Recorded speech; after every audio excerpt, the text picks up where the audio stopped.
with no further ado, I would love to introduce our first speaker for this conference.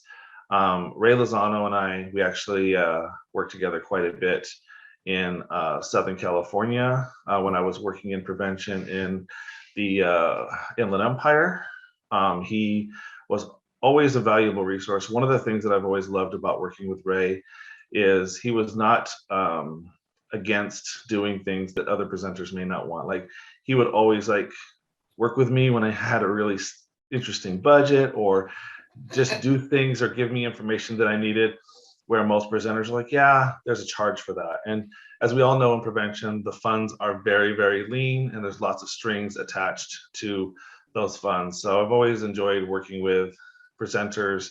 They're extremely knowledgeable, entertaining, and they also are aware of the realities that we all deal with in prevention day in and day out. So he has a wealth of knowledge and experience I'm sure he will share with you, and his offspring sitting next to him is an amazing young lady herself in this field of prevention. So it's really neat, and this has always been one of my things.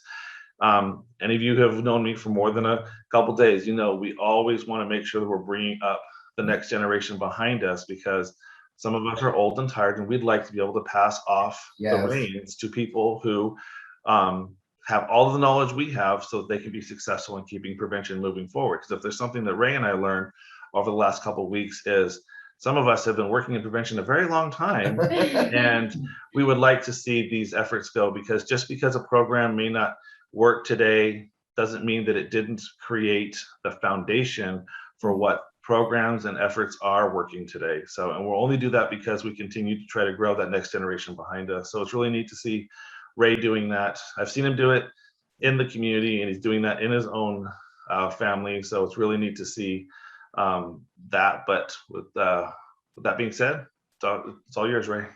All right, and thank you so much, Dave, for that wonderful introduction and opportunity to be able to present this morning. And like you said, this is my amazing daughter, Brooke Romero, and we get to travel. Well, we used to travel all across the United States, talking to students about drugs and alcohol. And I think I feel safe in saying we're one of the premier organizations that does that. Just this year alone, since we've been doing webinars, we're pretty close to about 98 webinars that we are doing this year alone to schools all across the United States. And so a little bit about my background, I'll let Brooke give a little bit about her background. I come from a non-use background, never been drunk, never smoked a cigarette, never did anything like that. But I came from a family that was crazy when it came to drugs and alcohol. And I'll mention this, if you guys want to shut your cameras off, feel free to do that. We're used to presenting with nobody. Most of our webinars, it's just us. So if you want to turn your cameras off, feel free to do that. But growing up in this house, watching all these crazy things, I just had a bunch of questions as a kid growing up. And so my questions that I had as a child growing up is, why is my dad a really good guy? He drinks and then he fights. Mm-hmm. Or, why is my mom super nice? She drinks and then she thinks it's okay to holler at us. Why did my brother think it was okay to smuggle drugs in the United States? Why did my sister think it was all right to drive meth all across the country? And I just had all these questions as a kid growing up, and just had to have an answer for them. And so what I did is as a kid, just asked everybody, why does my dad do that? And everybody always gave me the same answer: because of alcohol. I'm like, yeah, I get that. That makes sense. But, why? What is the mechanism is what I was looking for. And it wasn't until I was in high school and saw one of my friends who was a heavy drinker. He was the kid that would come to the parties and, pound down alcohol really fast, just go crazy one night. And I did a little science project. This is for those of you that may be a little bit younger than me. Remember when you had to go to the library and look through cards to get information, right? You can just do it on your phone. And so I did a little report on alcohol, and it just kind of took off to be an amazing career from that point. And so if you heard Dave's last podcast, which turned out really well, I had an opportunity to be one of the first kids to sign the Red Ribbon campaign. Way back in the day when it was just one high school doing it, and then turned into multiple high schools. And now it's all across the United States, even internationally. And so the thing is, what we do, what I enjoy doing is just giving kids information. And so we don't do scare tactics. We don't try to intimidate kids. We don't try to make them feel bad or anything. It's just straight information. Yeah. And so go ahead. No, I was going to say, I remember growing up lucky enough to have a parent who was in the prevention field, you know? So I was like one of those kids who in like 7th grade was like, I know way too much about alcohol to touch that stuff, you know? Which is always the popular kid at school. Yep. And so I grew up with all of this knowledge. And then as I got older, I realized, whoa, this is really big concepts that a lot of people don't understand. Right. Just like you were saying, a lot of people are like, why is it that, you know, if someone smokes weed, they feel this way? Why did they get scared? Why did they get the munchies? All of that kind of stuff. And we have that knowledge. So yeah, all we try to do is bring that knowledge to especially young people. Right, right. And so the information we're going to be giving you today, because there's 2 types of websites that are out there. There's the, yeah, marijuana's awesome, and the boo, marijuana's bad kind of websites. And anybody that works in the prevention field, if you go in and you Google the question, is marijuana good for you? You get all kinds of websites, you know.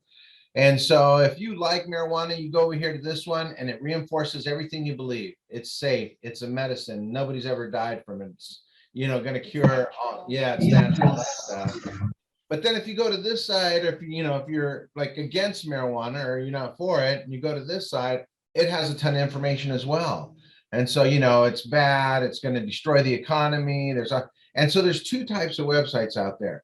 So the websites that we are really particular when we pull our information are kind of the ones that run in the middle. These are people that are doing research on marijuana that pretty much don't care. They just want to know what's going to happen when you smoke weed. So the thing that we always look for, are they peer-reviewed websites or peer-reviewed research? So somebody else backing that information up. The other one that we really look for is where the money comes from for those types of projects, you know. And so we look for a lot of universities that are just doing research on that. So that's where our information is going to be coming from. So today we're going to be going through the history of marijuana because it's kind of interesting. We're going to be talking about old school marijuana, and then we're going to be talking near the end about high potency marijuana. And so if at any point you have any questions, we have our director of operations on there ready to answer questions. We'll answer questions as we go. So don't be afraid to ask stuff. And you'll see I guess the different way that we present information. So yeah. So let me jump right into it. We're going to talk a little bit about the history of marijuana. This is pretty crazy. Marijuana has been on this planet 1.5 million years. Now it's really hard for them to carbon date plants because it's material, but they found it next to other things that are 1.5 million years old. And so they say marijuana has been on the planet for that long, 1.5 million years. Now, when we talk to youth about that, youth are like, wow, that's a long time. Right. But if you think about it, dinosaurs have been on the planet like 65 million years, sharks like 85 million years. So marijuana is kind of a newcomer. So if you look at dinosaurs, it's like a 65-year-old person, and marijuana is like a 1.5-year-old kid. And so it's only been on the planet 1.5 million years. Now, as human beings, we've only really been using fire a little over 1 million years. And when I read that information, I started to think maybe that's why cavemen invented fire, you know, to light it up, you know, and that kind of stuff. But it's been on the planet for quite a while. And when we talk about that, it always kind of gives it an illusion that it's like a safe product. So 1.5 million years. Now, they said the way that people discovered how to smoke weed is pretty much the same way I think we all did when we went camping as kids. So remember, as a kid, you'd go camping, there'd be the adults out there and all the kids. And once the sun went down, you're sitting around the fire, and you remember doing this, right? Yeah. And so all the adults get sleepy, they go to bed, and they leave, you know, 5, 6 teenager kids out there with a fire, right? And so you know how, what's the first thing as a kid you throw into the fire, right? A stick. I think a stick that you find on the ground, you throw it in, you're like, well, it burns like the other fire, or like the other wood. Yeah, and then next thing you know, somebody throws in a plastic spoon, right? Then a paper plate, and then somebody finds a bug or something, right? Yeah. And then, you know, you just end up throwing different things in the fire, just kind of experimenting. Well, they said more than likely that's how they discovered how to smoke weed, where you had a group of, you know, indigenous people sitting around a fire. Somebody threw in a marijuana bush, people breathed it in, and they're like, whoa, what happened there? And they said that was kind of the beginning of how marijuana kind of came into existence when we started smoking it. So it's been around for quite a while. But that was not the end of the marijuana journey through history. No, right? it is not. You want to add some more? Sure. Yeah. Almost every culture has used marijuana. Mhm. So when you look through the history of all of the different cultures, you can find traces of marijuana pretty deeply rooted in their cultures. Right. You can find ancient texts in China that use marijuana to make like a broth, and they used it as a medicine. You can find in the ancient Egyptian pyramids, down when they went into those pyramids and they opened it up, Mhm. you know, the pharaohs would put everything in there that they thought they would need. So they'd Right. have food, they'd have their servants, they'd have horses, and then they would have marijuana. Mhm. So marijuana has been around pretty much as long as humans have been able to harness things like that. Right. And for as long as humans have, they've used marijuana. Yeah, even in the Washington, D.C. area, where all the monuments are, marijuana used to grow like crazy all over the place. And now I know people are like, Dave, I thought that they were going to talk about, against marijuana. We'll get there. But yeah, I just kind of want to give you a lay down. Presentation. Yeah, kind of lay down the history a little bit. And so we'll always get kids that'll tell us, well, Native Americans smoked weed, Benjamin Franklin smoked weed. They sure did. But that marijuana was running right around 0.5% THC. It was nothing like the weed that we have today. So let's say you have a marijuana plant that pops up in your backyard, just out of nowhere, okay? And you want to kill this marijuana plant. So you go to Home Depot or something and you buy a can of Roundup weed killer and you spray this marijuana plant. Now what's going to happen, and this is how amazing this plant is, what's going to happen is this plant's going to wither and it's going to die, and you're going to be like, yes, it's gone. But what has happened is the plant has actually protected itself down here in the root area. So the top stalk part, the part you can see, died off, but the bottom part, the root, is kind of protected itself. So next year it's going to pop up again in the same spot, and you're going to be like, wow, I need to kill this plant again. So you spray it with Roundup again. Now you're going to do that every year, and the first year it's going to die right away. Second year it'll die pretty quick. Third year you're going to have a little bit of trouble. Fourth year, even more trouble. By the time you get to the fifth year, what's going to happen is portions of that plant will turn brown, or the leaves will turn brown, but the plant will continue to go on. Now this is crazy because the plant kind of anticipates that poison coming in. So it's a really strong, has a real strong survival mechanism inside of it. And I know that sounds kind of weird, but we'll be talking more about that on the third session that we're going to have tomorrow, about the survival mode, about human beings and even plants. But the thing is, it's going to survive. Mm-hmm. Now, when somebody's smoking weed, what do you think they're smoking, male or female? Well, I've seen this presentation before, so I'm going to say female. Yeah, that's correct, right. Anytime somebody is smoking marijuana, what they're actually smoking is the female plant. Uh-huh. Now, marijuana is a really interesting plant, and it does some stuff that not many other plants can do. One of the things that marijuana does that not other plants can do is it communicates with other marijuana plants. So anytime you read in the news about like marijuana growers being busted with marijuana plants, they always have a huge number of plants. You never see them with like 5 or 6 plants. Usually they'll have, 50, they'll have 60, they'll have hundreds of plants because they grow better when they're with other plants. Right. So marijuana is constantly communicating with each other. Whenever there's a big, huge grove of marijuana plants, all those plants are like, hey, you guys, how's the water over there? You guys getting enough sunshine? How's the soil pH over there? Oh, that's a good pH, And they're constantly making sure that everyone else is okay. Now, another thing is each marijuana plant wants every single other marijuana plant around it to be the absolute best version of themselves that they can be. So they're constantly looking out for each other, constantly supporting each other. So let's say that out on the edge, there's one marijuana plant, and along comes a little caterpillar, and that caterpillar starts to eat at this marijuana plant. Well, that plant is like, whoa, I do not like this, and I don't want this to happen to all of my buddies. So what that marijuana plant does is it sends out this warning signal to all of its friends. It jumps on its little marijuana social media and it starts tweeting and TikToking and Instagramming. And it's like, I'm being eaten by a caterpillar. Here's this filter on it. The old plant is on MySpace. Yeah. Nobody's paying attention to me. And that plant's like, this is happening to me. Change the flavor of your leaves. Send. And it sends out a signal to all of the plants around it to change the flavor of their leaves. Now those plants start to change the flavor of their leaves, and what happens is as that caterpillar is eating it, it does not like the flavor of it, and it leaves. And so that marijuana plant protected all of the plants around it. Yeah, that is just so crazy how it works. There's only two other plants that I have read that do the same type of thing. The willow tree does that same type of thing, and then avocado plants. If any of you try to grow avocados and there's no avocado plants or trees around it, yeah, they just don't produce. So it's just weird how they work. So they're a real social plant, and like you said, that's why you see when they grow plants, you know, they'll have a whole bunch and they'll have ventilation and all that kind of stuff. So that's a little bit of the history of marijuana. Now let's say, and it's so funny because kids really don't smoke marijuana so much like this anymore. It's a lot of vaping and not even so much bongs. But let's say you had an old-fashioned Cheech and Chong marijuana joint sitting on a table minding its own business. Now get ready for these high-power slides that we have. That marijuana, and you're going to say, boy, I want to copy those slides. Well, just pull out a pen and a piece of paper and you'll be able to do it. So yeah, that marijuana joint inside of it is going to have, let me let this get started here. And this is why. Yeah, nice. Cool. Hey, that's us. That is us. Oh, look, my beard's okay. My beard looked darker there. That marijuana plant is going to have, that marijuana joint is going to have 488 different chemicals inside of it. Now, you don't know, is that a big number or is that a small number? Let's say you had $488 in your pocket, right?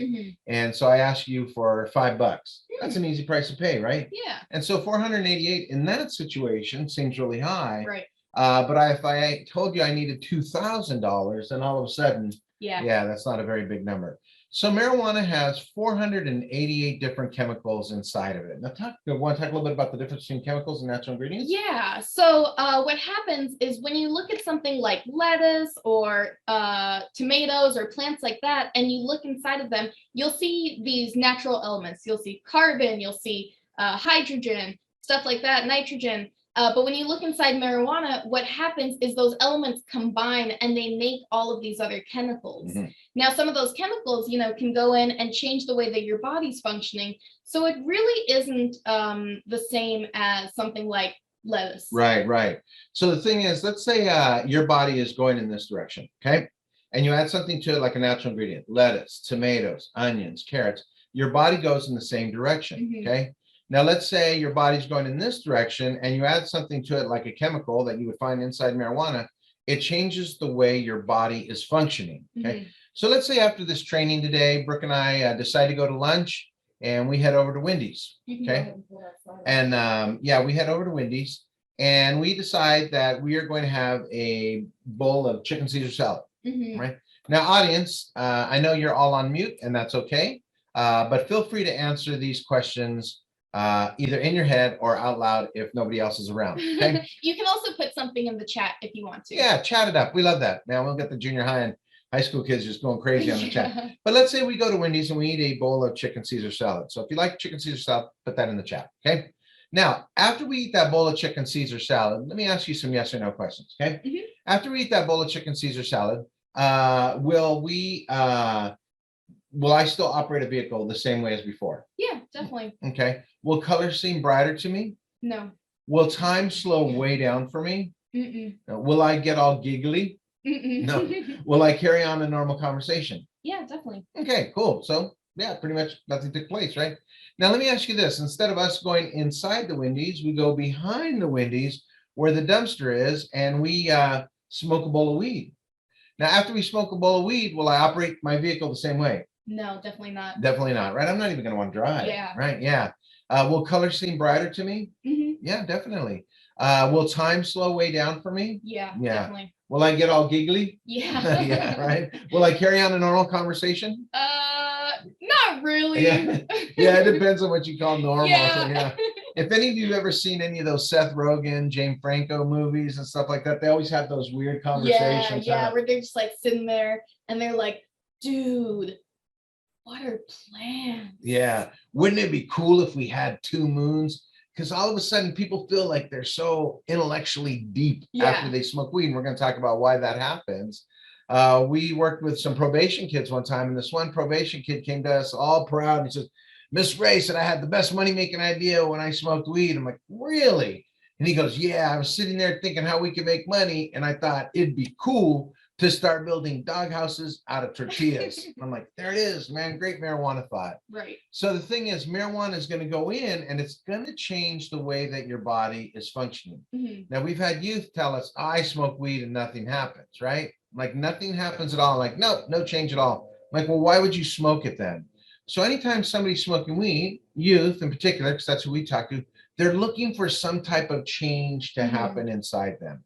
So going back to our slides, 488 different chemicals. Once somebody is smoking that or with that marijuana joint sitting on a table minding its own business, once somebody takes that marijuana joint and lights it and starts to smoke it, what happens is 488 different chemicals makes this huge jump to 2,000 chemicals. So it changes and it goes up whenever you light it. Do you know why that happens? I do. Okay.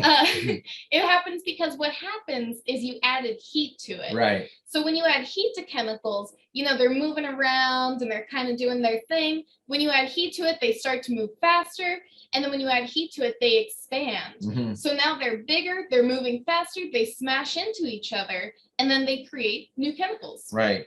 Now, if you took that 488 and you listed them out in order, out of the 488, you would have, go and hit that next slide. You would have about 66. And 66 of these are called cannabinoids or cannabinols. And these are the ones that go straight to the brain. Okay. Now, the reason why these go straight to the brain is because they are fat soluble. So what happens when somebody smokes a marijuana joint or puts THC inside their system, the THC within a matter of 5 seconds makes its way into the bloodstream. So somebody smoking an old-fashioned Cheech and Chong joint with all these different chemicals inside of it, they smoke it, the THC penetrates the lining of the lungs, and it's in there, and it's like you're standing on a major freeway. So all of this stuff is going by, vroom, vroom, vroom, and THC wants to travel around, so it needs to catch an Uber, right? So you have all these different types of cells that are riding around, and the THC is like, nope, nope, nope. But around the corner comes this little fat cell, right? So what the THC does is it jumps on the back of this fat cell, rides it around in the system, wherever that little fat cell's going. So it's got a little Uber taking it wherever it can go. And then it finally parks wherever that little fat cell is going to park or where there's a high concentration of fat. Now, I know you guys can't see me, but if you were to take a guess, where do you think I have a high concentration of fat? I hate it when kids say my stomach. Right? Yeah, this is one of those questions that you don't really want the No, I answer don't. to. Yeah, don't even put anything in the chat, right? So, yeah. So my stomach, I do have some there. My mom always said it was my cheeks, but it's my brain. My brain has this high concentration of fat. So what happens is THC travels around inside the system. You have this little gate that's called the blood-brain barrier that it's able to make it through because it says I'm on the back of a fat cell and it goes inside of the brain. Now, here's the problem. Once THC gets inside the brain, the little fat cell pushes off that THC cell. THC just starts to stay inside the brain. Once it gets in there, the fat cell can go back out, but the THC does not know how to go back out. So 488 different chemicals, 2,000 when they're lit, 66 of them are called cannabinoids. If you list them out, 1 through the number 66, the 9th one on the list is THC. THC. Now, that's the main chemical that we're going to be talking about today. A lot of those cannabinoids kind of get some attention. The other big one is CBD. But today we are talking about THC. If you want to pull that slide up, you can. Now, I want to ask you guys, and go ahead and put something in the chat if you want. What do you think the plant uses THC for? Good question. Right? Because everything in nature kind of has a purpose. Right. So the plant has to have that THC. Otherwise, you know, if it had no purpose, it wouldn't have it. Right. So what do you guys think the plant uses THC for? Do you want to give them a second to put stuff in the chat? Yeah, let me give them a second to put something in the chat. Okay. Yeah. At least one person. Give me one more second here. What does the plant use THC for? And it's just crazy when you start looking into this kind of stuff. All right. I don't think anybody's going to put anything in there. Now, what are some things that youth usually say? Youth usually say it uses it to mate. And so it kind of a little bit does, but yeah, not so much. That's not the main purpose of it. Thing that kids always say is they use it to communicate to each other is one of the big ones that Not we get all quite. the time, right? Not quite. Another one is I remember one student said it uses it to get us high. use it. Yeah, that is correct. And like, I don't think that's in the plant's goal list. Yeah. Um, So go ahead and put on that next slide, Chris. If you would. but here's what it does. Uh-huh. THC is the plant's, you popping it up? Yeah, the TH plant's natural pesticide. Yeah. So that marijuana plant uses THC like a pesticide. So when those plants are telling each other, hey, change the flavor of your leaves because I'm over here being attacked, what that plant is actually saying is it's saying increase your THC content. Now what happens is that little caterpillar is eating that plant, it tastes that THC, it does not like the flavor, and it leaves. Right. But do you know what happens if that little caterpillar eats too much THC?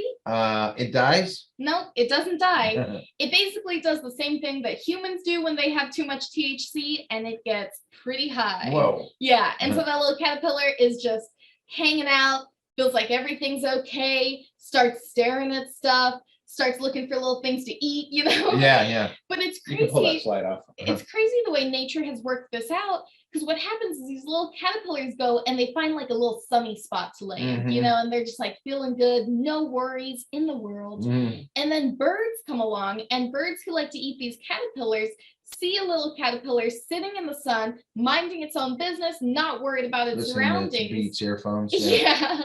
And it's super easy for these birds to pick off these caterpillars and eat them, Right. which makes those caterpillars no longer a threat to the marijuana plant. Right. So it's crazy how nature works like that. You know, they work together on that. So the plant has developed THC to, as a natural pesticide. And like I said, back in the day, it was running about 0.5% THC when Benjamin Franklin and Native Americans were using it in different cultures. Even when you read like one of the oldest medical books from China, where they talk about marijuana, the first part talks about the benefits, but then on the back part of that same medical journal, you'll see where it talks about if people get too much of that and what happens. So the thing is, THC. Now, what is pretty wild is there's a lot of drugs that people use that fall in the category of like a pesticide or something that's detrimental for your system. So we'll talk more about this in the next section, but nicotine is a type of poison. Alcohol, when somebody drinks alcohol and puts that inside their system, it goes into the brain and the brain gets affected as well. Yeah. And that's, that's considered a poison as well. Even some animals will poison themselves just a little bit to kind of get intoxicated. And studies have found that they kind of do it a little bit for fun. Right. And so you'll find dolphins that'll do that. There's monkeys that do the same type of thing. So understand this, when somebody's smoking weed, what they're looking for is the THC content. So back in the day, the only way to get that THC content was to smoke it in smokable form. And then they started to isolate that. And so then they moved it to where now, gosh, we very rarely talk about marijuana. We had some 8th graders right before the pandemic when we were taking questions. And one little 8th grader raised their hand and, just a super innocent question, goes, what's a bong? Yeah. My dad talked about a bong one time. I don't even know what it is or how it gets used. So that's like so distant from kids now because they're not thinking about rolling up marijuana joints, sitting in a circle, passing it around, eating Doritos. You'll find that every now and then. But what kids are looking for and what we're looking for, what people are looking for is pure THC content. They don't want to mess with all that other stuff. Now, the question we get from students all the time is, why has it gone that way? Why are people looking for that? And it's the same reason why we buy new TVs every couple of years, right? If I were to run a contest where you were going to win a 32-inch TV, but it had the channels that you had to change and it did not have a remote, nobody would come and pick that up because that's so archaic. Right. Same type of thing with marijuana. They're looking for the latest way that they can use it. So nobody wants to go back to 0.5% THC content. It's exactly like if you Google pictures of like ancient bananas Yeah. or watermelons, and they have like these huge inedible seeds in them, and it is just miserable. Like, I'm not trying to work past a bunch of seeds to eat a banana. Yeah. And so humans have really gained this ability to change their surroundings like that. And so the same exact thing has happened with marijuana. Yeah. Now, 75 different plants fall in the category of marijuana, but only 5 of them are smokable. If you were to try to smoke the other 70 that fall in that category, you would not get high off of it because it does not have a THC content.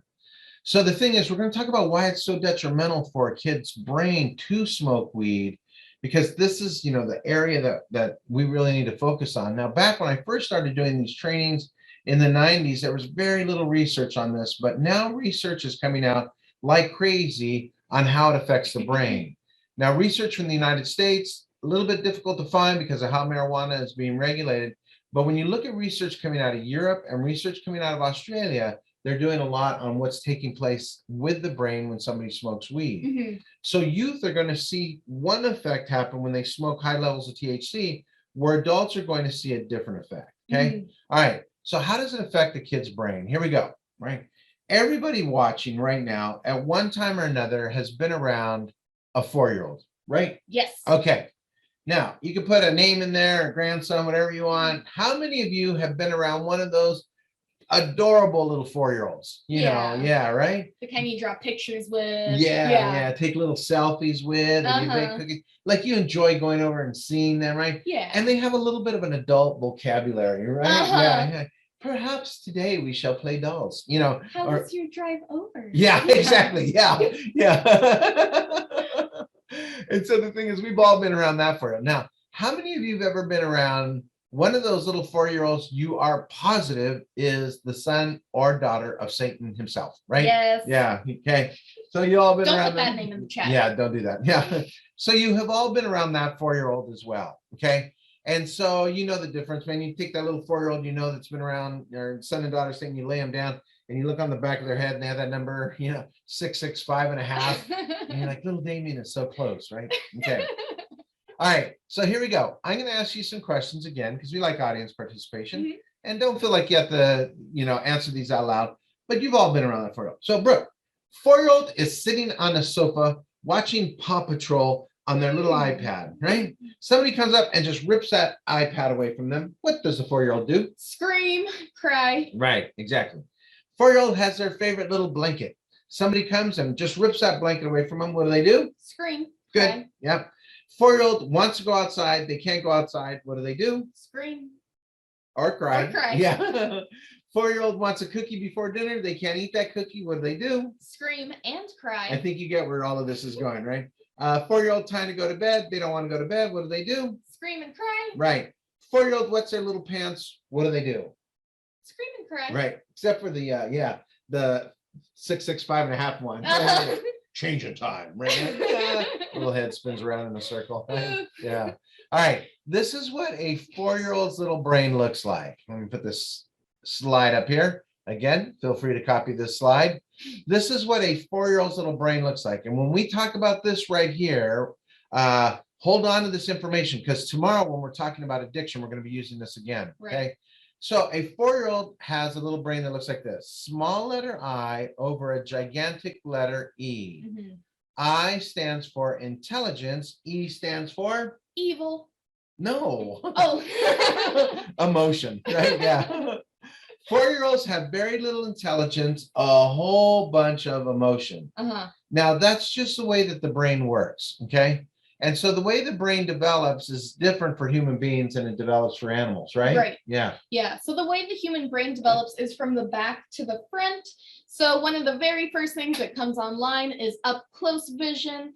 Then babies will start to get far away vision. Mhm. Then they'll get some verbal skills, some motor skills, stuff like that. Where young people are, the demographic that we speak to mostly, 14 to 16-year-olds, they are in this middle section right here. Now that middle section is the muscle control part of the section, Mhm. part of the brain.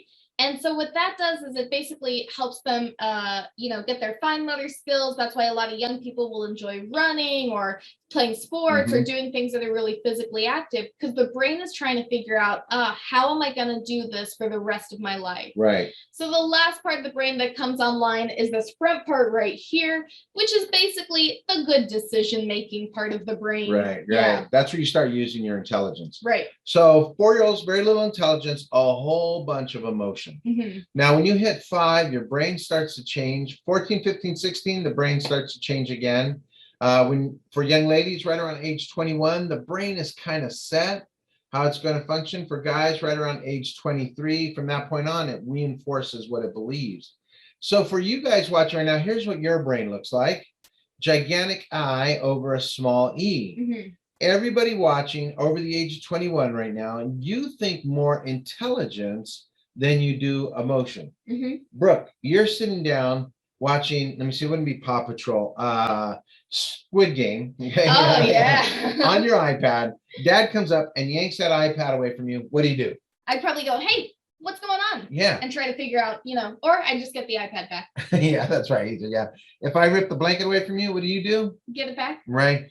I tell you, you can't go outside, but you want to go outside. You go outside. Right.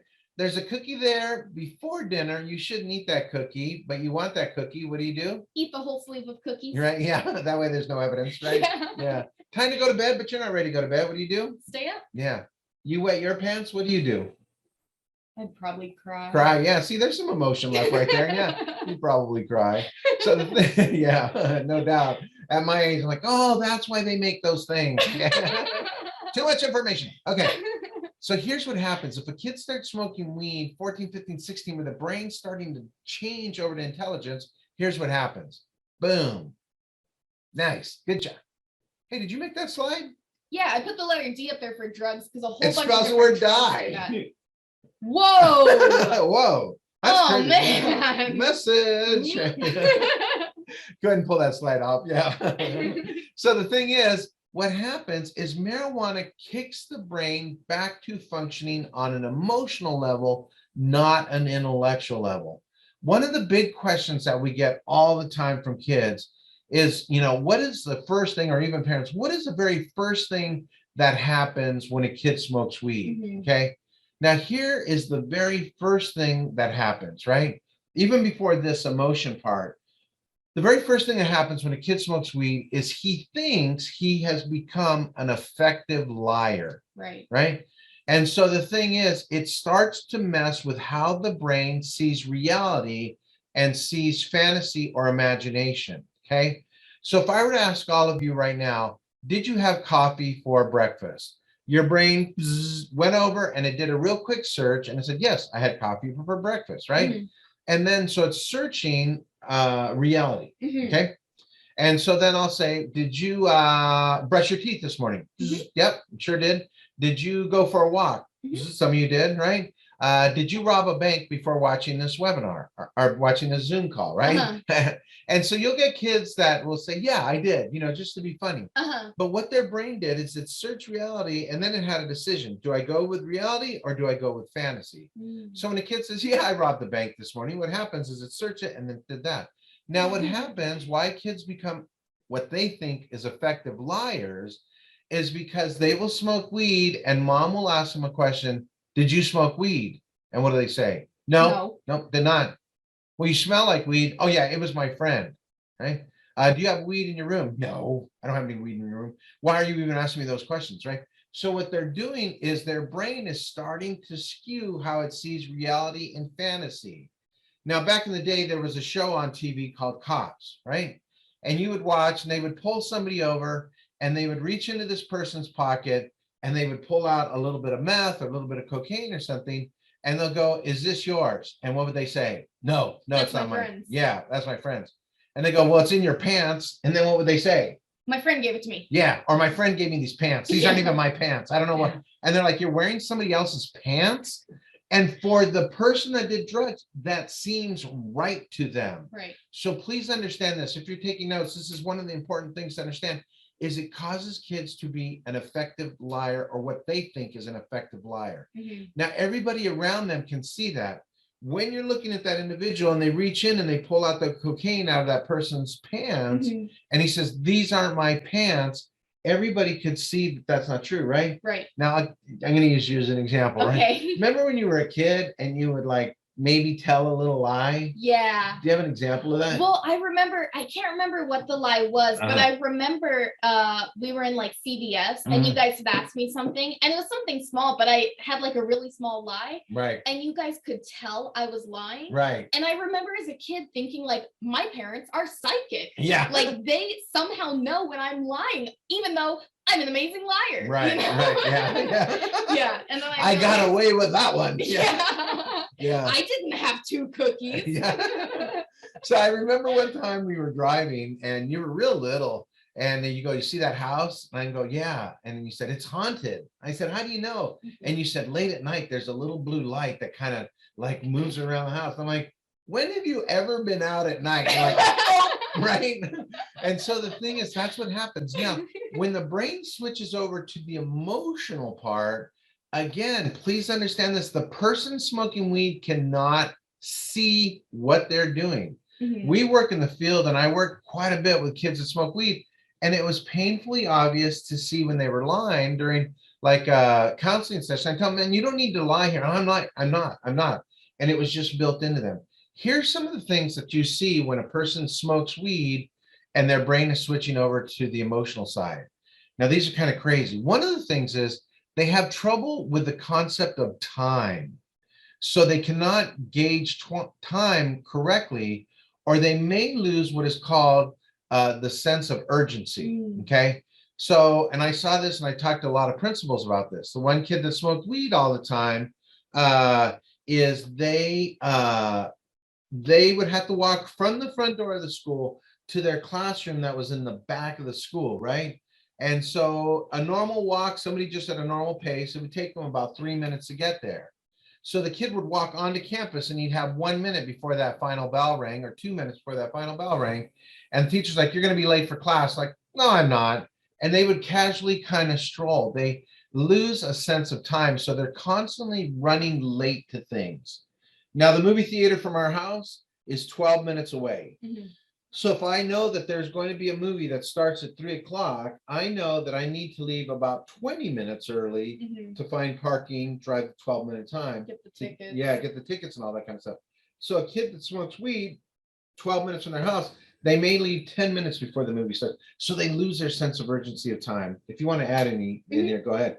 The other thing is lose sense of urgency of time. The other one is they're given to what are called fits of rage, where they get mad really quick. And this goes back to the emotion thing that we were talking about. And just like the thinking they're an effective liar, the person who smokes marijuana usually can't see this happen, but everyone around them can see it happen. And that makes it really tough, especially for young people. I know I used to work at a coffee shop, and a lot of my workers were students at the university, because it was on a university campus. And so I would have students that would come in, and I knew that they did drugs, but that they were just like my workers and stuff. And I had this one student who always came in super high. And every day she would come in like a little bit upset, and then she'd go in the back, she'd cool down, she'd come out, she'd do her job.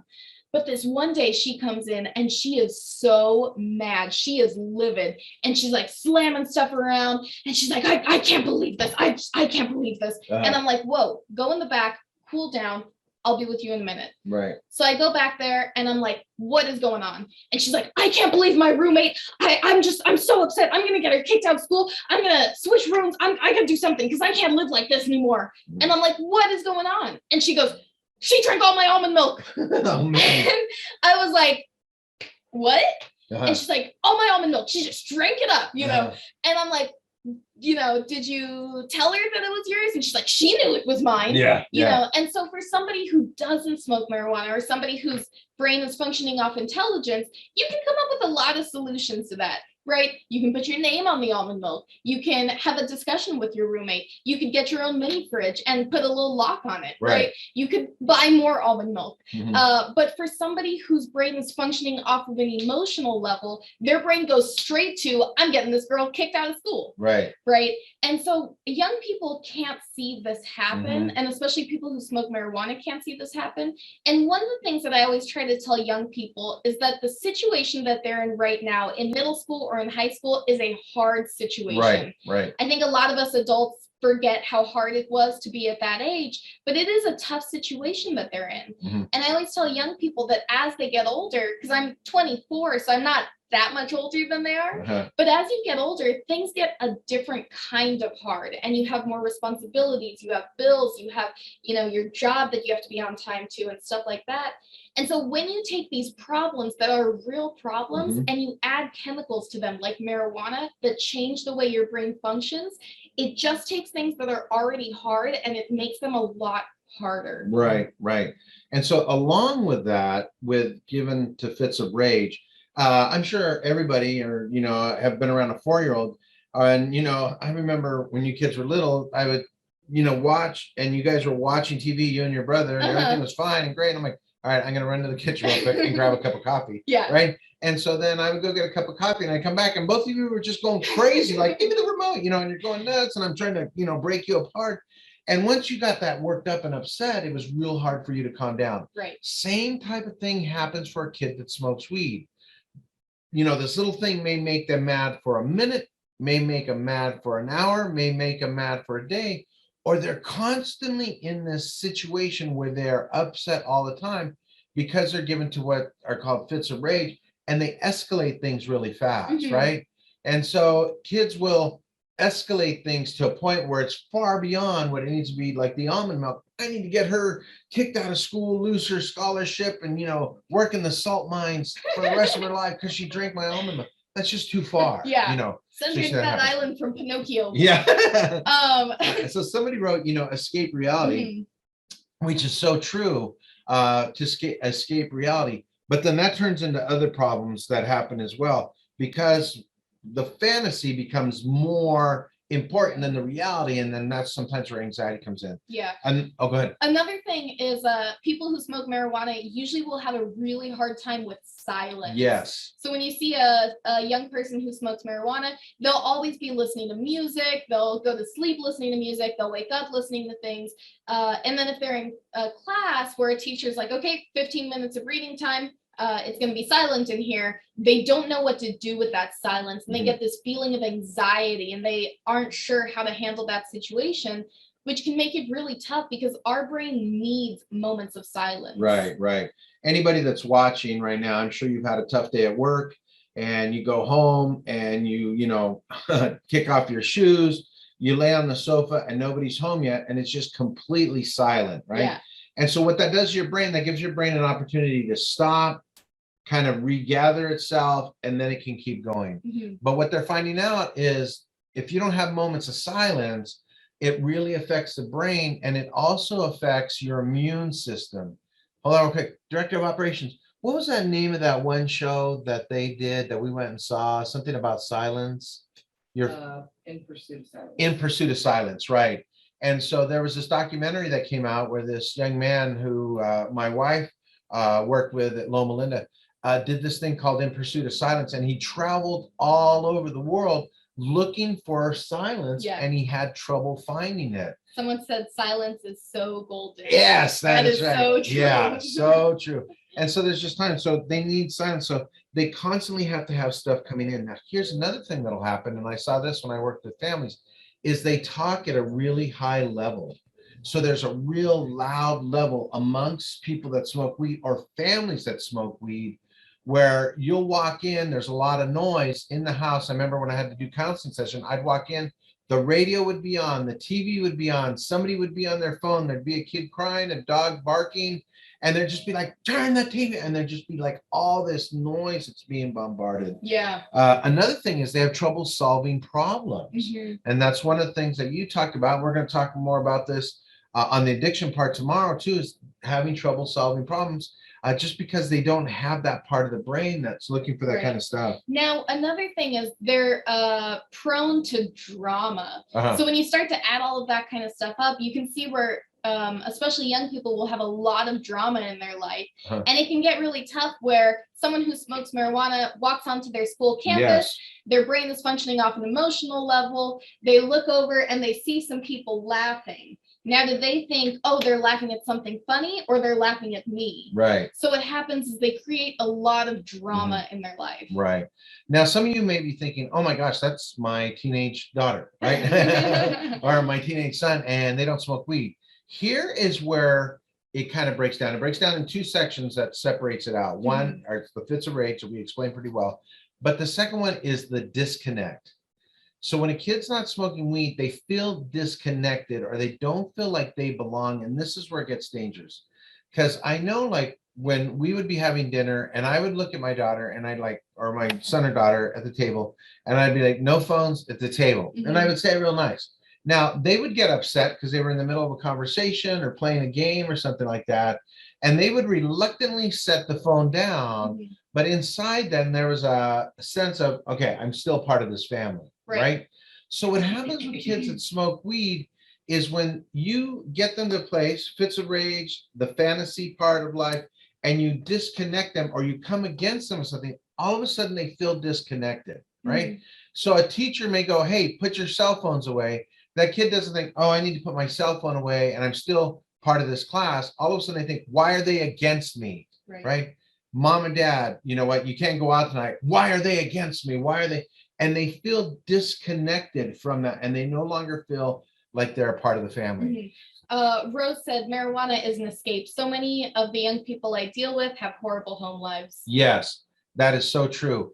Now, Rose said that? Okay, Rose, we are going to be specifically talking about that tomorrow on the addiction thing, because that is so true. Why kids smoke weed and what they're looking for when they smoke weed. And that is such a tough situation for them to be in.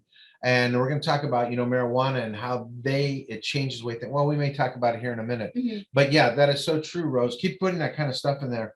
Yeah, Rose agrees. So yeah.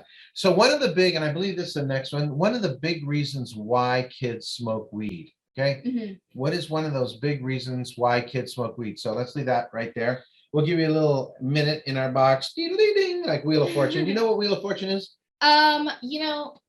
This is going to be a little embarrassing and I think it might make you feel bad. I only know Wheel of Fortune from like mom watching it in the middle of the day, like years ago. Yeah. I have never watched it. I have seen parodies of it on other shows. Okay. I'm sorry. All right. You shouldn't have asked. Yeah, I should. Claudia said peer pressure. Good peer pressure. I love David said peer pressure. Why youth use marijuana? Peer pressure. Great answer, but here's what happens with peer pressure, okay? So that is why kids will start, but that is not one of the reasons why kids continue to use, okay? So kids sitting in a group of other kids, a marijuana joint's coming around, somebody's like, hey, smoke this, right? Whoa. Everybody I'm in this being peer pressured. Yeah, everybody's smoking this.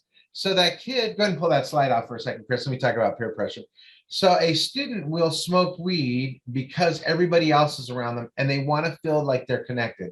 We're going to talk about this again tomorrow as well. So the kid will smoke weed, he'll cough it up, his mouth will get all dry, everybody will laugh at him. Look at him, he doesn't know how to smoke weed, right?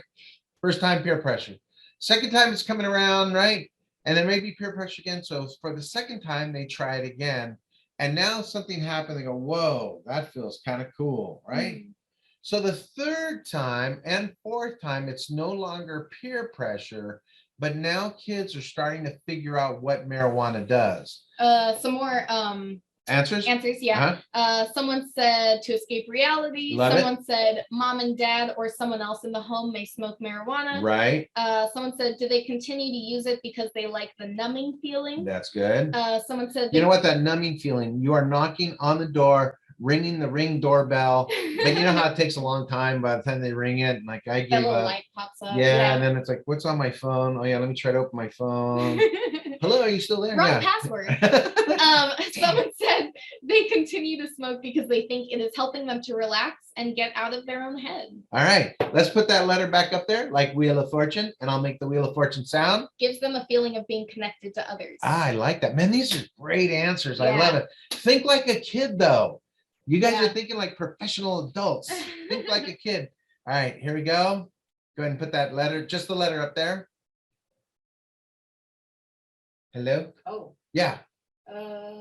It actually should be on there. My screen Hang says, on 1 second. oh, okay.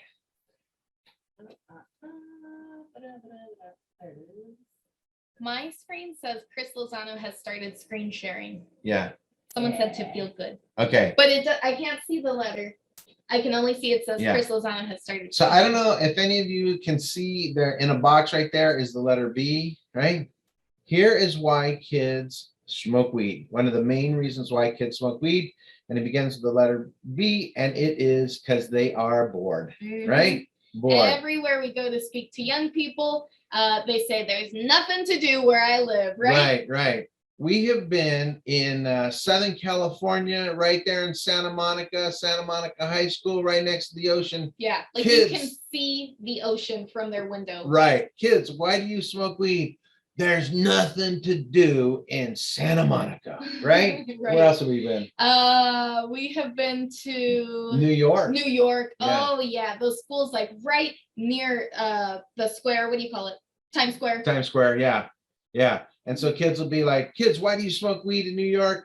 There's nothing to do in New York, right? Uh-huh. Then we go out to this tiny little village, an hour snowmobile ride out of Nome. There's like 300 people in this little tiny village called, in Alaska, called Mountain View, Alaska. 300 people out there. And I'm in a classroom with every kid in the school district out there, which is about 40 kids. I'm like, kids, why do you smoke weed in Mountain View, Alaska? And the kids will be like, there's nothing to do in Mountain View, Alaska. And I look around and I go, you're right. And I leave. No, I'm just kidding. So one of the main reasons, one of the big reasons why kids smoke weed is because of boredom. We got one more comment. Someone said, my daughter is bipolar and she said she uses it because she doesn't have to feel her real emotions. But I agree with you. The majority is boredom. Boredom, right. So let's talk about boredom a little bit and why this affects kids so much, okay? So thinking, not like a professional, but thinking like a kid, I smoke weed because I am bored, right? Now, when a child is born, they're born with two things kind of built in, hardwired in them. The two things are, they don't want to be left alone and they don't want to feel like they're falling down, okay?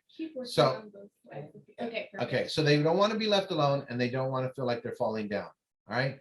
And so, you know what, can you put in the chat in there? Can you see the screen? Does it say, does it have the box with a V in there? So somebody go ahead and put that, because on our screen, it's not showing up. Yeah, so let us know what you guys are seeing. Yeah. So you want to talk about one of those? Sure. Okay. So yeah, when the brain is developing, okay, they don't see it. No. When the brain is developing, those are two big fears. Now, the way that the human brain develops, if something happens when it's trying to figure something out, it will affect the way that situation is dealt with for the rest of your life. Right. Yeah. Oh, that looks good. Okay. And so fear of falling, fear of being left alone. Why don't you talk about the fear of falling? Fear of falling. Okay. So kids have this, the fear of falling. Now, every kid has that fear, like when they're falling as a little kid, right? And so it takes an adult to help them overcome that fear of falling. Now, I did that with Brooke when she was little, right? And so there was a point, there's something I would do as dad that mom wouldn't do to you as a child, right? And so what that thing was is I was, ice cream. Yeah, no, I was willing to throw you up into the air and catch you. So every time I would throw you up in the air and catch you, you would scream and go crazy, right? And so I remember, that's okay, Chris. So I would throw you up in the air and you'd be like, yeah, right? And I would catch you. Now, every time I threw my daughter up in the air and I caught her, here's what her brain did the very first time. Throw her up in the air and the brain goes, what's going to happen? What's going to happen? What's going to happen? What's going to happen? What's going to happen? And it goes crazy saying, what's going to happen? What's going to happen? What's going to happen? Right? Then I caught her and her brain goes, oh, when I am falling, I might not get hurt. But the brain says, I don't know if that's true or not. I don't know if that's like a good, test. I need to run that test again. So what does she immediately say, right? She says, again. And so then I take my daughter and I would throw her up in the air and I would catch her and the brain goes, oh, again, right? So I did that to you a couple of times, right? Or you stood on the edge of the pool and I'm begging you to jump in and you have every floaty possible, right? You have the ones on your arms, you have the ones around your waist, you're wearing a little life jacket, right? There's like a crane hooked up to your back. I mean, it was so unbelievably safe for you in this situation. So I'm like, jump. And you're like, no, I don't want to jump, right? So the first time you jumped, I remember looking at your face, like total panic. You went underwater and then I pulled you up and you're like, whoa, again, right? Yeah. And like a half hour later, I'm all wrinkly from this point down. Like, why did I start that? But your brain finally got it. It says, every time I'm falling, I'm not going to get hurt, right? And once the brain figures that out, it doesn't need to run that test again. Right. Like if I were to try to pick you up and throw you right now, what would you say? I'm good. Yeah, right. Yeah. You got that figured out. Yeah. So understand this, that the brain has to get the first one right. Because think about this. If I took my daughter and I threw her up in the air the very first time and then she hit the ground, what's going to go inside your head? Good thoughts or bad thoughts? Bad thoughts. For Bad sure. thoughts, right? Every time I'm falling, I'm gonna get hurt. Yeah, you're going to get hurt, right? Okay. So the thing is, please understand this. If you're taking notes, write this down. You got to get the first one right. Mhm. Now, you want to talk about the fear of being left alone? Yeah. So the fear of being left alone is a big one that kids have. Right. They did this horrible experiment way back in like I think it was the 40s, like when they could still do, Human experiments. yeah. Uh-huh. And so they did this experiment where they had all of these little orphans, and they had these nurses watching over them. Now, what they told these nurses is, we want to run this experiment. Do not talk to these kids. Do not hug them. Do not love on them. All you can do is pick them up to change them and pick them up to feed them, but that is it. Right. And so they just wanted to see what was going to happen. So what happened is inside these kids' brains, when they would cry, when they would look for someone, their brain would say, oh, when I'm alone, Terrible. I'm Terrible alone. Yeah. Yeah. Their brain wouldn't get that, oh, when I'm alone and I make a little noise, someone is going to be there for me. Right. So as they followed these kids as they grew up, they found that these young people felt really isolated from other people. They had a hard time connecting with each other. They had really negative thoughts about themselves. They had really negative thoughts about other people. And a lot of them either ended up killing themselves or killing other people because they didn't feel like they could connect. Right. So you really have to get the first one right. If you mess up the first one, it can kind of offset stuff down the line. Yeah. And so the thing is, like when you held a baby and you loved on it and it stopped crying, inside the head, it went in and it said, whenever I'm alone and I make some noise or I need some help, somebody's going to be there for me. Yeah. Some of the other kids, and you see this with animals in the zoo, they just they get this weird kind of look to them, or even prisoners. And I watch things on isolation, like a prisoner will be in a 10 by 10 cell. And they'll feel like somebody's going to attack them, even though they're inside. Okay. Well, and the other thing is we all have something like that. Right. It might not be that dramatic, but we all tried a new food and got sick the first time and now we won't eat that food. Or you tried an activity and got hurt the first time and now you won't do that activity again. Right. So you really kind of got to get the first one right. Okay. So that's what we're trying to emphasize is you got to get the first one right. Now, when it comes to boredom, right? This is a brand new emotion for a teenager. Good going. Yes. I don't know who's working the magic, but we're okay. Chloe Good. is. Yeah. Chloe, back it up one. Okay. Right there. Okay. So you got boredom. So for a teenager, and we'll just stay on the slides. That way we don't lose them. So for a teenager, boredom is brand new to them. Okay. So how many of you are parents of a teenager, right? Especially in this crazy situation we're coming in. And I remember my daughter doing this. They walked into the house, they looked at you and they said these words, I'm bored, right? Yeah. And when my daughter would do that, oh my gosh, I would have like a whole piece of paper, like walk the dog, read a book, wash the car, throw the trash, clean your room, vacuum the floor, do the dishes, run the window, right? And I would go for how long? Like a half an hour. Half an hour, right? I list off 8,000 things.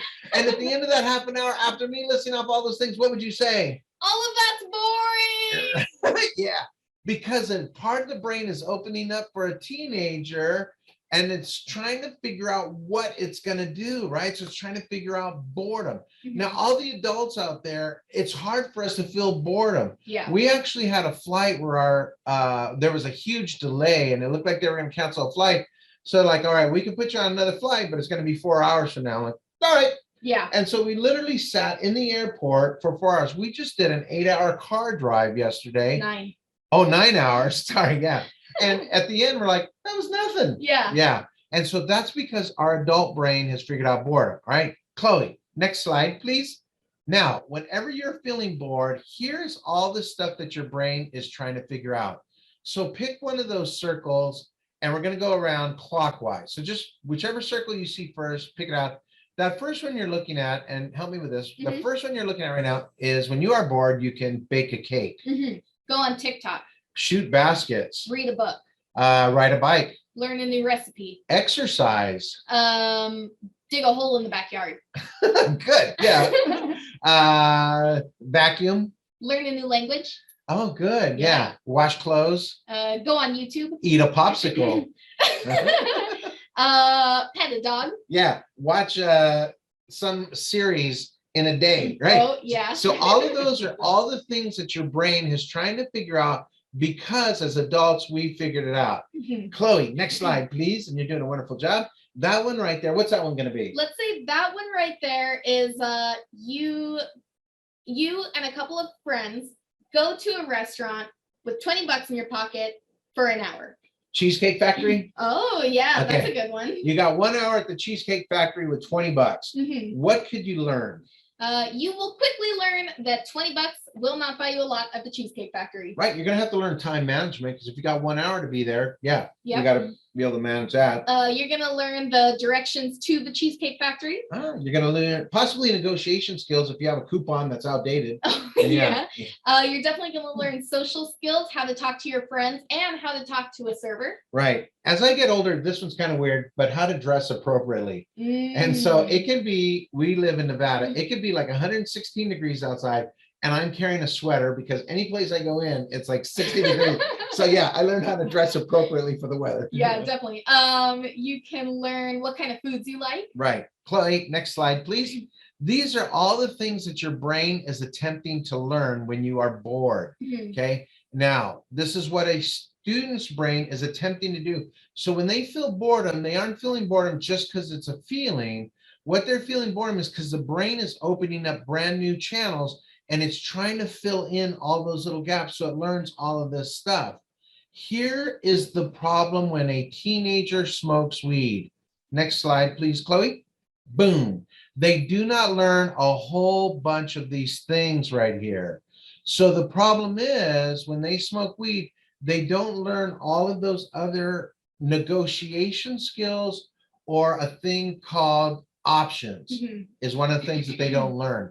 Their brain learns, next slide, their brain learns when I am bored, I smoke weed. Now, does Right. this turn into a problem? Yes, it does. Because once the brain figures that out, just like with all of the other things, the brain reinforces that idea. Right. So then what happens is the brain goes, oh, smoking weed fixed boredom. Maybe it can fix other things too. Right. This is where the addictive quality to marijuana comes in. A lot of people used to think that marijuana was not addictive, but now they're starting to see that this is what happens right here, because then the brain goes, if marijuana fixed boredom, maybe it can fix anger. Right. Maybe it can fix anxiety. Maybe it can fix my mom being mean to me. Right. Maybe it can fix, and they go down the list, and the brain, instead of fixing all those problems, just smokes weed. Right. Now, where does that become a problem as younger people grow up? It becomes a problem because they lose options, so they're not able to solve problems. So there'll be times when I need something in the house and I need to fix something in the house, and I walk out into the garage and I have a lot of options. I'm like, I know the answer is in this garage somewhere. I have to figure that out. Yeah. But for a kid, remember going all the way back to the emotional thing, the brain is lazy, doesn't want to look for those answers, those kind of things. The answer becomes smoke weed. I can't make it at home with mom and dad because my mom is a complete beep, right? That's a dirty word that goes in there, but I didn't want to say it, right? I like the self-censoring. Thanks. And so do I try harder to work with mom or do I smoke weed? Smoke weed, right? 'cause it's How about, easier. yeah, how about this one? That teacher, they keep putting assignments on me that I normally don't get. Do they try harder or do they smoke weed? Smoke weed. Yeah. How about this one? What? That dude wants me to show up at 8 in the morning, get a half hour for lunch and get off at 5:30. Beep. Another dirty word. Yeah. Beep that, right? So does that person work harder or do they smoke weed? Right. So the thing is, the answer for a lot of stuff starts to become smoke weed. Yeah. And that's where it gets into trouble. Chloe, if you don't mind, go ahead and pull these slides off real quick. Let's yeah, we'll go to that one next. But let's open this up for some questions real quick and see if there's any questions on any of this stuff. These are some really big concepts that we have studied. And then we get to this point where we figure out how can we teach this information to a junior high kid, right? Someone said, and if marijuana doesn't, quote, solve the problem, some kids move on to stronger drugs. Yes, that is so true because it is just like a TV show, or it's just like having a TV. So somebody drinks alcohol for the first couple of times and it takes them a half hour to get intoxicated. And they're like, oh, okay, that's pretty cool. And then after a while, like, I don't want to wait that half hour. Then they so then pretty soon then moving on to Now, one thing, and go ahead and put any questions in the chat if you guys have questions. But one thing about high potency marijuana, and we are going to talk about this more towards the end, but a lot of the things that marijuana used to be quote unquote like helpful for, they're actually finding that because of the high potency of THC that young people are using, it's actually doing the opposite. So two things they used to think marijuana could be beneficial for are anxiety and nausea. And what they're actually finding is that it almost does the opposite. Let's see, we see a lot of polysubstance abuse, anything to get high. Very true. There was this big, huge study where they took all of these people who had chronic nausea, and they found that like a lot of them smoked weed. So they took all these people who smoked weed and had chronic nausea, and they, the term is like hypermesis syndrome. Right. And so they told half of them, stop smoking weed. And they told the other half, you know, continue smoking weed. We'll give you some other medication. We'll see what happens, you know. And so the people who did stop smoking weed, I think 80% of them were able to actually stop smoking weed. Their symptoms disappeared. And the other people who continued to smoke weed kept having this chronic nausea, where they would say that the only thing that would make them feel better was like taking a hot shower. And so they found that high potency marijuana can actually be worse for nausea than they used to think. You know, they used to think that it would help. Right. Now, when they make wax, or there's another one out there called shatter, which is real high potency marijuana, some of the things that they use is a type of butane to extract that. And so there's a step. Oh, gosh, we got drug recipes in our head. I just realized that we have all these drugs. There's a step that sometimes people that are making shatter or they're making wax bypass or they forget to do, and it leaves too much of the butane inside there. So because that step causes explosions if they do it wrong. And so what they're finding out is sometimes it will thin the esophagus, you know, and will vomit up blood, which is really dangerous. So it doesn't seem that we're getting any other questions. Okay. All right. Then let's talk about the brain, and we're going to jump into some high potency stuff. So Chloe, go ahead and put that slide back up there with the doors, please. And so thank you. Man, that is good. Okay, good. Brooke, what is this a picture of? This is a picture of the inside of your brain. Love it. So inside your brain, you have all these like billions and billions of tiny little doors, and each one of those doors has a label on it. This is where your brain stores information. So going from left to right, those doors say friends' names, teachers' names, recipes, directions, movie lines, football plays. That one's empty for me. Me too. Anything that your brain can remember, jokes, stories, anything like that, your brain puts it behind these doors and it holds that information for later on when you need it. Right. Now, how does your brain recall information? Oh, someone said, and my brain is so colorful. Nice. Very true. How does your brain recall that information? So what it does is it puts it behind one of those doors, and every one of those little doors has an address to it. Okay. And so like she was saying, so like let's say you're going to go to your favorite restaurant. For me, that would be fast food place, Del Taco. Okay. Or I'm sorry, Jack in the Box. Sure. Right. Yeah. And so one of those stores right there is named Jack in the Box. So when I'm heading over there, it opens up the door and it says, hey, 2 tacos for $1, right? Yeah. Why don't we open up some doors in their brain? Okay. All right. Everybody get ready. We're going to open up a door inside your head. Now, this is going to be called an earworm because this is going to be stuck in your head for the rest of today. Okay. We normally don't do this, but we really like this group. And I like Dave.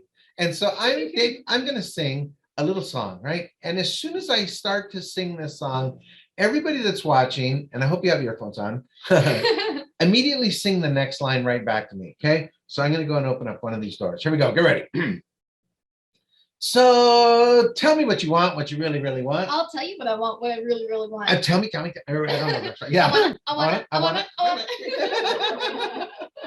Yeah. So now that's stuck in your head. So what happened as soon as I said, so tell me what you want, right? Yeah. Your brain immediately, in a professional manner, ran over to the door that had a poster of the Spice Girls on it, right? crank it open, out comes Scary Spice, right? Singing that song. How quickly did that song come back to you? So quickly that I was ready to tell them the story from A to Z. Yeah. You gotta get with me. You gotta, I don't know. Yeah. So all of you now have that song stuck in your head. Yeah, change that song for them. Okay, let me do another one. Oh, I got one. Everybody clap your hands. Are you still clapping? Yeah. Or- You never know when to stop clapping. On it, right? So how many of you have ever gotten into a car, you turn on the radio, there's a song on the radio, and you haven't heard it for years, but you can sing every single word to it, right? Yeah. That's because what your brain did is it ran to that door, cranked open that door. Now, if I were to say elephant, an elephant would come out into your head, and some of you would see a picture of an elephant. Some of you would see a little video of an elephant. Probably there's one or two of you in this group that saw the letters ELEPHANT. If you see the letters when somebody says a word like elephant, hold on to your brain, because you have an amazing brain that can do something my brain cannot do. My brain cannot go to multiple doors and put letters like that together, but your brain is able to do that. Now, what's crazy about your brain is it's not able to think of negative stuff. It can really only focus on positive stuff. For example, if I were to say, do not think about a popsicle, what did your brain do? Popsicle. Right. Popsicle. Do not think about the color blue, right? What did your brain do? It's like impossible. Right. It's impossible. So the thing is, that's the way that the brain works. Now, the natural way that the brain is going to work, you want to explain this? You want me to? Go ahead. Okay. The way that a kid's brain works is it has all these doors, and these doors don't have addresses. So these addresses are getting made as they're growing up between the ages of 5 and, for young men, the age of 23. Now, after 23, those doors are going to be reinforced. But here's what happens. A piece of information comes into the brain. The brain says, what are you? What, a math problem? All right, follow me behind math problem door. Cool. What are you? You are a combination, locker combination. Follow me behind locker combination door. What are you? You are, boy, you look pretty important. What are you? You are my best friend's name and birthday. Okay. Oh, and name and birthday. Yeah. So that's the way it works. Now, what happens is we get older, like my age, what happens is there's becomes a lot of doors in front of the door. Russell Crowe, right? Which is an actor. So I'll go, my brain has to open up all these doors. So I'm like, who's that one actor? He was in that one movie where he like played a part where he was a captain of a ship. And then you've seen me do that, right? Yeah. So my like captain of a ship, movie star, up in the air, Russell Crowe, right? Now, here's what happens, because your brain has no problem putting that information behind the doors. What happens is every now and then, like you're saying, it will have a problem opening up that door or finding the address. Right. And then just like, you could remember that song instantly. But if I asked you something like, what did you have for breakfast yesterday? Wow, that's weird. Yeah, that's weird, right? Right. It was just yesterday. You have breakfast every day. You should remember. Right. But what happens is your brain figures out what is important, what isn't important, and sometimes those less important doors kind of get lost. Right. Continue. All right. That's how the brain's supposed to work. Okay. Now, what happens when a kid smokes weed, the brain changes the way that it functions because THC is in there. Chloe, you go ahead and pull these off. Man, you were ready. I love it. That's going to be our next one. Go ahead and pull these off real quick. Now, when a kid smokes weed, what happens is information comes into the brain, but it gets greeted by THC and it's functioning at a different level. So information comes in the brain, it's like, hey, high five. What are you? A locker combination. Man, I don't know where that door is at. I'm going to put you right here behind guy named door, right? What are you? Well, you're a football player for later. Follow me. I'm going to put you behind birthday door. And then important information comes in. This poor kid has studied, smoked weed, study, smoke weed, study, weed, smoke weed, study, smoke, and that information comes in. It's like, oh my gosh, you look super important. What are you? George Washington information for a test that's coming up on Friday. Follow me, George. I know where that door is at. It says Jack in the Box on the door, but I know that you're back there, right? So it puts that important information behind the Jack in the Box door. This poor kid goes to take this test and it says George Washington did what? But now all the doors are mixed up, right? So it opens up the George Washington door. What comes out? 2-for-1 tacos at Jack in the Box. Yes. George Washington got a great deal. Yeah, and so that is why we talked about this earlier. Why do people feel so intellectually deep when they smoke weed? Man, wouldn't it be cool if we had two moons? I wonder if God sees the same colors I see. Wouldn't it be awesome to build dog houses out of tortillas? Here's all that's happening, right? All that's happening is one, marijuana is going and it's opening up the doghouse door, and then it goes over here and it opens up the tortilla door. Now, those two pieces of information come in together and the brain needs to figure it out. But remember this, the brain is going back and forth between reality and fantasy, so it doesn't know how to check that information. If I were to hold this cup up right now and I go, hey, everybody, look at this brand new hammer that I got, right? What your brain did right there is it corrected that information, because all of you go, that's not a hammer, that's a coffee cup. Right. So what happens for a kid that smokes weed is that part of the brain starts to function less. And so it's hard to correct that information. So two tacos, yeah, George Washington got a great deal on tacos, makes complete sense to them. Right. Now that's what happens when people are smoking weed at Yes. still a very high but a lower rate of THC, like if they're smoking it in like plant form. When young people are using THC in a vape pen, in a wax pen, with things like wax and shatter, when they're using it where it's almost pure THC, what happens is the brain still opens up a bunch of random doors, but then the brain goes a little too far and it sneaks into this, like, I love that. It sneaks into this really dark part of the brain and it opens up some doors that really should not be open. Right. What studies are starting to find is that it opens up doors like paranoia, depression, schizophrenia, suicidal thoughts, and anxiety. Right. And so a lot of young people, especially going back to not being sure about reality, they're starting to find people who use really high potency THC will sometimes hear voices and they can't tell whether or not those voices are real. They'll have really negative, even suicidal thoughts. And they're seeing huge increases of things like anxiety and depression in people who use really high THC, high potency THC. Yeah, so unbelievably detrimental. So what marijuana does to the brain, high potency THC does the brain, but faster. Right. And so if you were to Google some of the stuff like wax, kids smoking wax, it overloads the brain. Chloe, you're doing a fantastic job. Let's go to that one slide that has all of the iPhones on it. And so, all right, there it is. You are doing a fantastic job. All right, let me give you some brain power, kind of cool stuff, and we'll close up here in the next 15 minutes. Check this out. And I love this stuff. This is like amazing to me. Inside your head, inside your brain, you have 10 billion, right? 10 billion little cells. Whoa. Okay. And so what that is equal of, just picture 10 billion iPhones inside your head. Okay. That's what you have. Every one of those iPhones that you're looking at right there, that's inside your head, can hold 30,000 pieces of information, right around 30,000 pieces of information. What it works out to is 30,000 contacts are right around 22,000, 22,000 songs, right?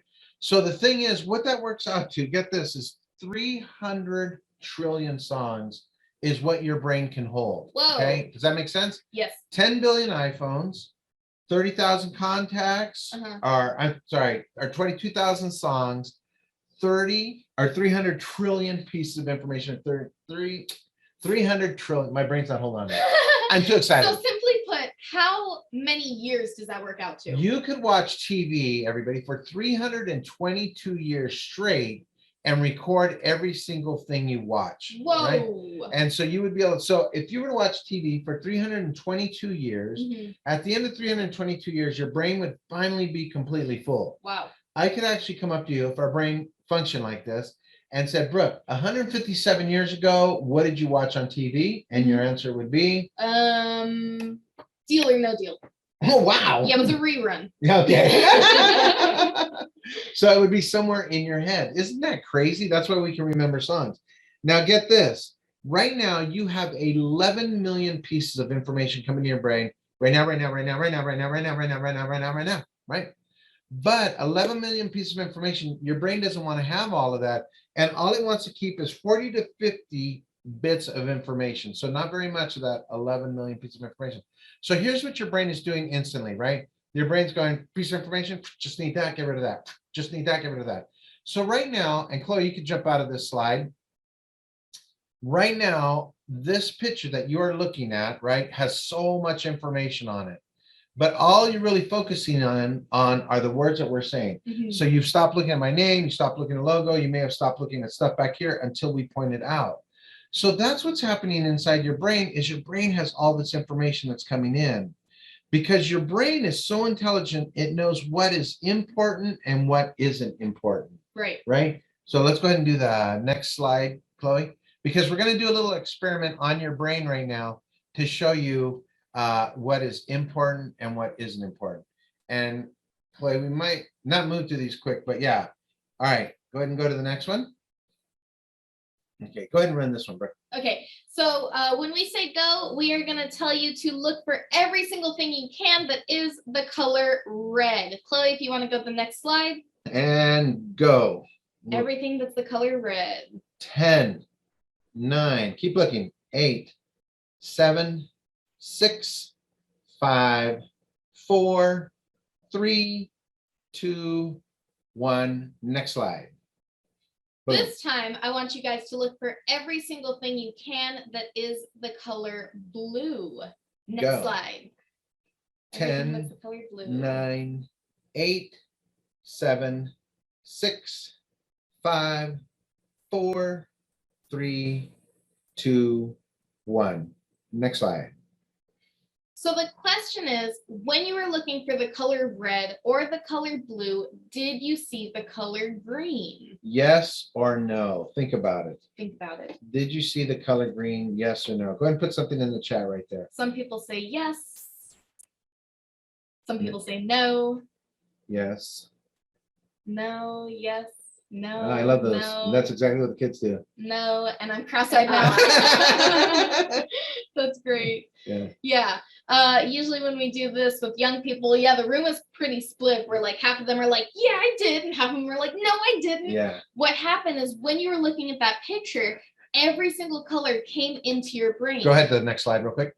Every single color came into your brain. Gray, white, red, green, purple, brown, blue. But what happened is when I said look for the color red, your brain got all of those colors. It said, I just want the color red, put the rest over there. I just want the color red, put the rest over there.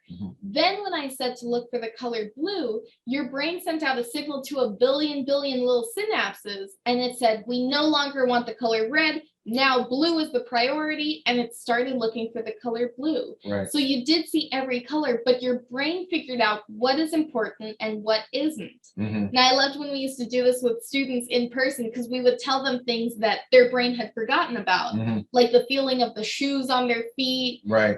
or the shirt that they're wearing, or the fact that you can see the tip of your nose. Right. Yeah. You know, Yeah. and you just forget about it until your brain makes that the priority.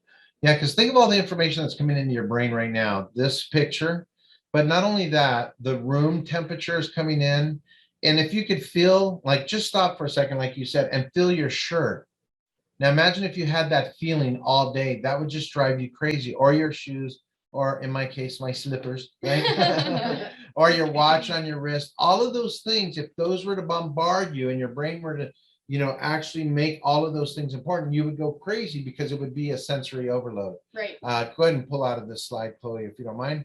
And so the thing is, what your brain is so well at doing is figuring out what is important and what isn't important. Here's the problem when somebody smokes weed, is the brain loses the ability to tell what is important and what isn't important. And then the brain defaults to everything being important. This is why you get people who smoke weed who will stare at stuff for long periods of time, because information is coming into the brain and the brain's going, I don't know if this is important or not. And then it starts to categorize it. Now, this is where it turns into a problem for a student, okay, especially down the road. Now, as I get older, there's things that are happening inside my brain, and I saw this in my father, a little thing called Alzheimer's, but he had so much information inside his head, it was hard for him to extract that information or Mm. extract what was important. So you start to see that with kids, and they start to lose the thing that is important, and the brain will default to like seeing everything that's important. And that's why you stare, and that's why they'll watch shows like SpongeBob SquarePants that have all these colors that are flying at them, because then the brain has to process. That's why a person will kind of sit and stare. Now, what's tough Mhm. is young people feel like they're relaxing when they have Oh that gosh, feeling. yeah. But in reality, the brain is not relaxed. The brain is working on processing all of this information. So the brain, yeah, definitely is not relaxed. Someone said, my brain asked, what specific shade of red, and other questions raced Love through it. my mind at the same time. Uh-huh. What if someone is colorblind? What else? What is someone else counting? What I think is a darker orange. Oh yeah, I saw that starburst and I was like, does that count? Uh-huh. Oh, and then they said, please download the document for the next meeting at 11. So you guys make sure you download that document. Right. And so we got a few minutes here. And so understand this, one of the problems that happens is they will lose what's important and what is important. And it's really hard to make a decision. And so I will see kids, with their parents who parents start to make every decision for them. And this is where it starts turning into a problem because they have trouble with that. Let's take some questions, or is there anything you wanted to add Yeah, about and then marijuana? we do have that last slide with our contact Okay. information. Oh, Chloe, go ahead and put that last slide up there real quick. And then we will, yeah, can you believe this is like an hour and a half? I know. Yeah. And so we have one more slide up here. If you guys will check this out. Some of you may be wanting some more information. If you just Google my name, Ray Lozano, look for the youth speaker. And I put that on there because there's Ray Lozano, the guitar player, and that is not me, unless I sang drug and alcohol information. And don't smoke weed. Yeah. And so the thing is, yeah, look for Ray Lozano, the youth speaker. We are on TikTok, just one of the many avenues. Just say Ray. Uh-huh. We don't really put information up on TikTok that much, but we just make a bunch of funny, goofy videos. Nothing political, no kind of statement, nothing like that. Just fun videos. Just fun stuff. Yeah, that kind of attracts kids to us, and then it gives kids an opportunity to follow. And we make it a little bit of a safe space for kids on TikTok. Yeah, Instagram, Ray Lozano Speaks. This is where we put a lot of our information. Our newsletter goes out there. So when we post a new blog, that pops up on our Instagram. And then every now and then we will put some informative posts or videos. Right. Ray Lozano, RL4DFY. If you just go to YouTube and you type in the search RL4DFY, as in Ray Lozano for Drug for Youth, we have a whole bunch of stuff in there. And you can also email us at admin@raylozano.com. Yeah. And so go ahead and pull out of this slide. We got about 5 minutes left. I'm going to give you guys a chance to take a break here if there are no questions. And was there anything you wanted to add? And please understand, I know this is going to sound really weird. This is probably about 20% of our marijuana information. Go ahead and. Let me read this comment. Someone said, this is all great information and learn something new. Oh, good. Just trying to get my head around how to present this to our teams. We won't get them to sit for a long presentation. Perfect. Yeah, that is a great point for sure. And so you're going to talk about that tomorrow, yeah. Right? So understand, this is all the marijuana information that you're going to have, because these are the questions that kids ask. The next presentation we're going to do on vaping is just going to be on vaping. But then tomorrow's presentation, and Dave and I talked about this, he said, everybody, and exactly what you're saying, everybody's going to want this information, but then they're going to wonder, how do I present this to kids? So tomorrow's presentation is how to build a framework, and we're going to teach you how to talk kid, because kids speak a different language than adults do. Definitely. And so how can you get a piece of information across super fast? One last thing, and I meant to put this in there. Dave, give me 1 minute. We'll end right on time.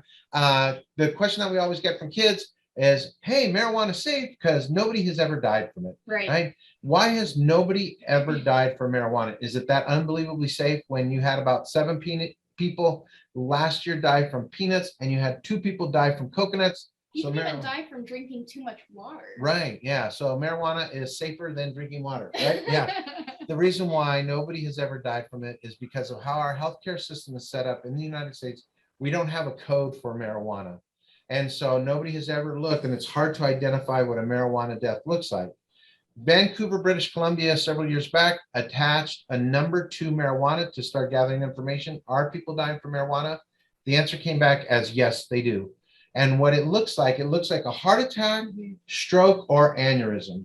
And so what people are dying from are those things. And so if you look, heart attack levels have come way down. And they're saying, oh, it's because of diet, but now they're starting to realize chance of having a heart attack go up 500% when somebody smokes marijuana. We had a really good friend that I went to high school with who smoked weed all the time. And he had his first heart attack at 22 years old, which I always remind the young people when we tell them that 22-year-olds should not be having heart attacks. Right. Yeah. Yeah. But it was crazy. He had trouble breathing, and he went in the doctor, and his really scary. Mom was, friends with ours because he had a heart attack. Yeah. And they blamed it on everything but the marijuana. So but that's so true. So Dave, come on back on. If there are no more questions or anything, I think we are there. Yeah. Hope you guys enjoyed this. Hope someone said they learned something new. So that's great to know. That is good stuff. Does anyone have any questions for Ray? I'd rather you get your questions in than anything else. Reading glasses. If you do, one of the things I will say to getting kids to sit through long presentations is Ray has done quite a few youth-based long presentations, and the amount of energy and humor that he puts into it, and he actually engages with the kids. I remember at that high school that we did one at Ray, you had the kids come up and put on the goggles that simulate impairment, and so really engaging with the kids, and you start talking to kids about just real information, real consequences.